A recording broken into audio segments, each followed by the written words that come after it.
us and our horses, and hunt the forest stag. Then will our arms and legs be not so stiff and sore, when the time comes for us to hunt the sea-wolf once again.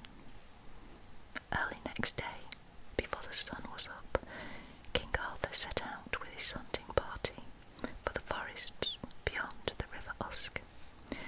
Soon after they had left, Queen Guinevere thought that she too would enjoy the fresh air and the sunshine. So, with but one of her ladies to keep her company, the Queen rode to the top of a hill overlooking the river. "We will wait here and watch the hunt," she said, "for it is warm, and see, we can look around for miles." Suddenly they heard the sound of hooves, and a tall young man rode out of the trees towards them. He was not in armour, nor was he dressed for hunting. He wore court clothes, his only weapon a light gold-handled sword.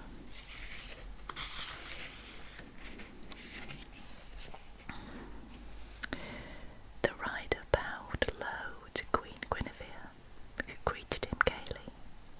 "You are most welcome, Sir Geraint," she said, "but why are you not hunting with the king?" "He had gone, my lady, before I knew of it," replied the young knight. "But when I was told that you had gone out alone without protection, I came to offer mine." "We welcome both your protection and your company," said the Queen. "See, the hunt should pass below there quite soon." While they stood talking, they heard amongst the trees the clank of armour and the trample of horses. They looked round to see a knight in full armour, mounted on a great war-horse, riding past them, followed by a richly dressed lady on a pure white horse, with gold and silver harness. Behind her rode a little dark man with a fierce and bearded face. On the dwarf's back hung the knight's shield. In his left hand he carried his master's lance, while from his right hung a long knotted whip. The three passed by without a sideways glance.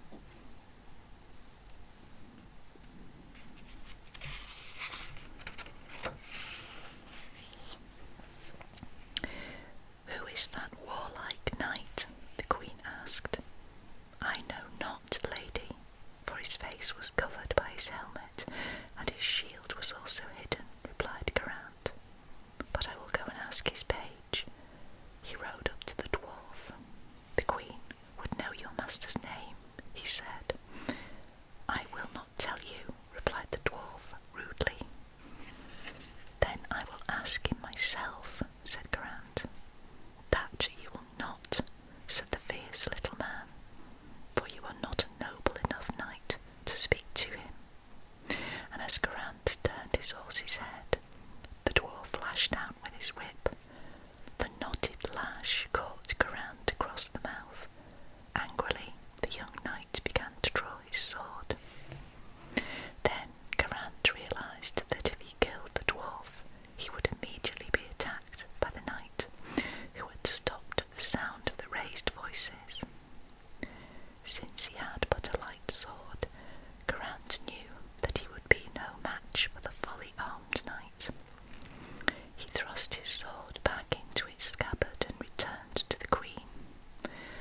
"I am sorry you suffered that insult for my sake, sir," she said gently. Geraint's face was calm, but his eyes were angry as he bowed to Queen Guinevere. "An insult I would avenge, your Majesty," he said quietly. "So, with your permission, I will follow them until I can obtain arms and armour. Then will I know that proud knight's name." "We shall wait anxiously for word that you have done so and are safe," said Guinevere. "God go with you."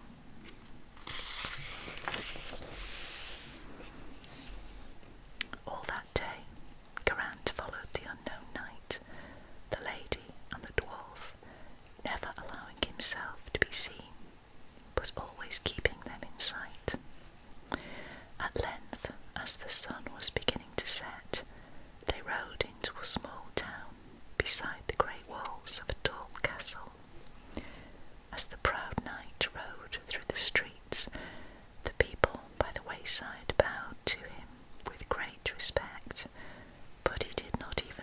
his head to left or right to return their greetings.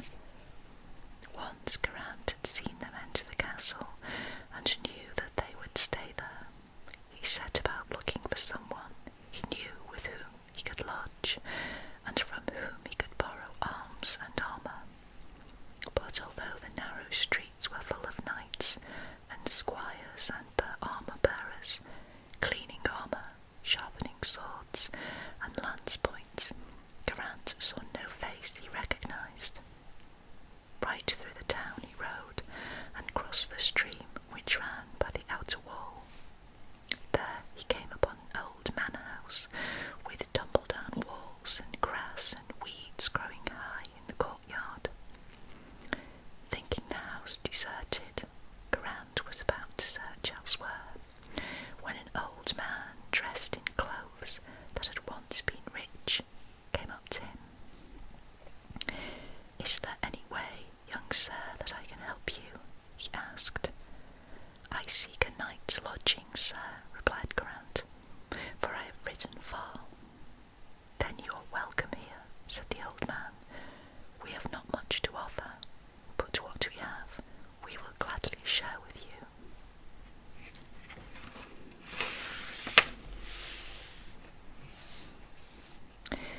He led Geraint into the house, to where an old woman sat. Her clothes also were old and tattered, but Geraint saw at once that they too had once been fine and of good material. "Please join us, sir, in the meal my daughter Enid is preparing," said the old lady, as a girl entered the hall with a platter of meat and bread. Sir Geraint thought that he had never seen in his life a lovelier maiden, even though her face was pale and her clothes were thin and old like those of her parents. After they had eaten, Geraint asked to whom the old manor house belonged. "To me," said the old man sadly, "as did once the castle up there, and all the lands nearby." "Then how did you come to lose so much?" asked Geraint in great astonishment.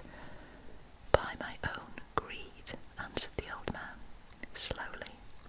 "I am Earl Lycanil, but an earl in name only now. I have a nephew whom I cared for when his father, my brother, died. I was to look after his lands until he himself was old enough, but I took them for myself and added them to my own. Then, when the boy became a man, he demanded back his lands, and I, in my greed and foolishness, would not return them. So he took them all, and left you this," said Geraint, and the old man nodded his head with a sigh. Geraint was silent for a moment. "Since you now regret your deeds," he said at length, "I will do all I can to regain for you what you have lost. But tell me," Geraint continued, "about the proud knight who, with his lady and a dwarfish page, stays now at the castle, and why are armourers so busy in the streets?"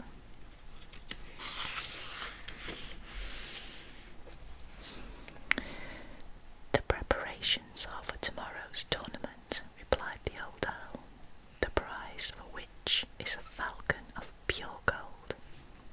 The knight you speak of has won the falcon for the past 2 years, and if tomorrow he wins it for a third time, then it becomes his own.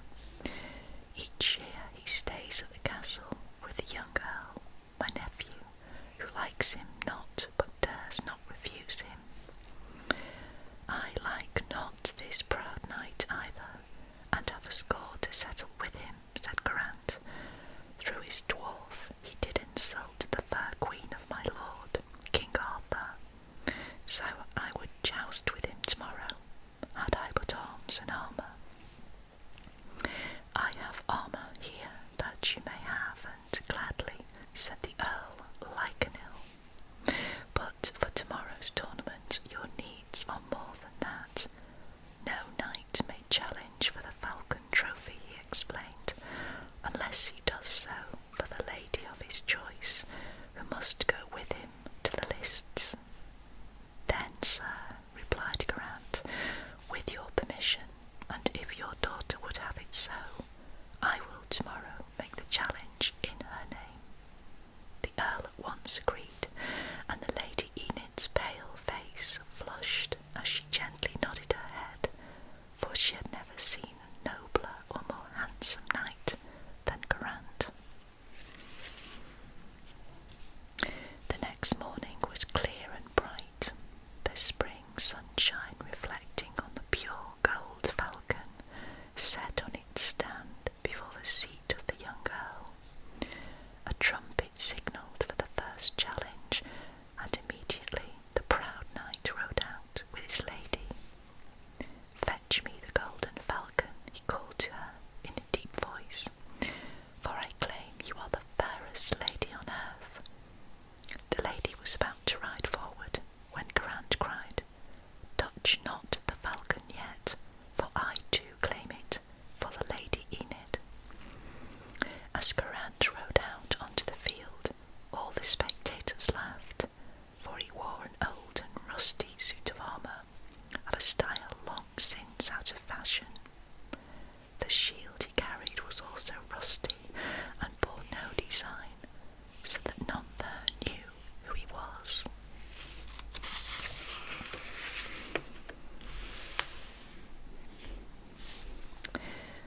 But when the two knights had crashed together fiercely several times, and each time broken their lances, the people began to wonder who this knight in the rusty armour could be. Then the old Earl Lycanil went up to Geraint, saying, "Noble sir, since other lances seem not strong enough, take this one which I was given when I received my knighthood." Again the two knights crashed together, and a great roar rose from the crowd, for this time only the proud knight's lance shattered, and he himself was flung to the ground. Geraint leapt from his horse and drew his sword. The fallen knight rose quickly to his feet, and they fought fiercely and long, each dealing the other many hard and wounding blows. But whereas his opponent seemed gradually to tire, Geraint remembered both the insult to Queen Guinevere and the beauty of the Lady Enid, and fought even more strongly. At last Geraint managed so great a blow that the proud knight was knocked to his knees. "Mercy," cried the fallen knight breathlessly, "spare my life, I beg you."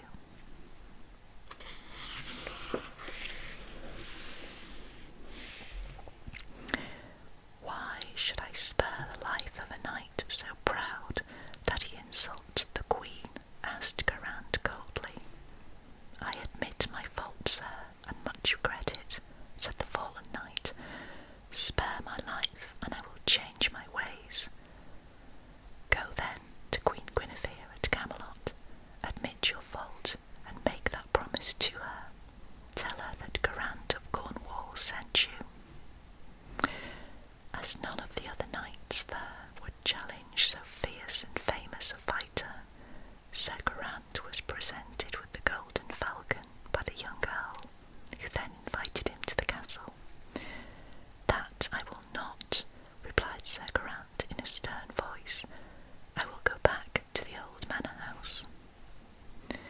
When he arrived there with the Earl Lycanil and the Lady Enid, they found to their astonishment that the young Earl had sent his servants before them to clean the house and prepare a great feast in Geraint's honour. The young Earl himself was there to meet them.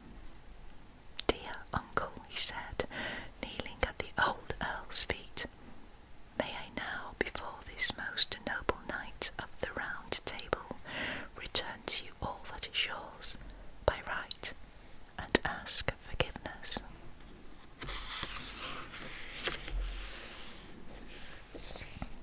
Then there was great rejoicing, and the feast was a most happy one.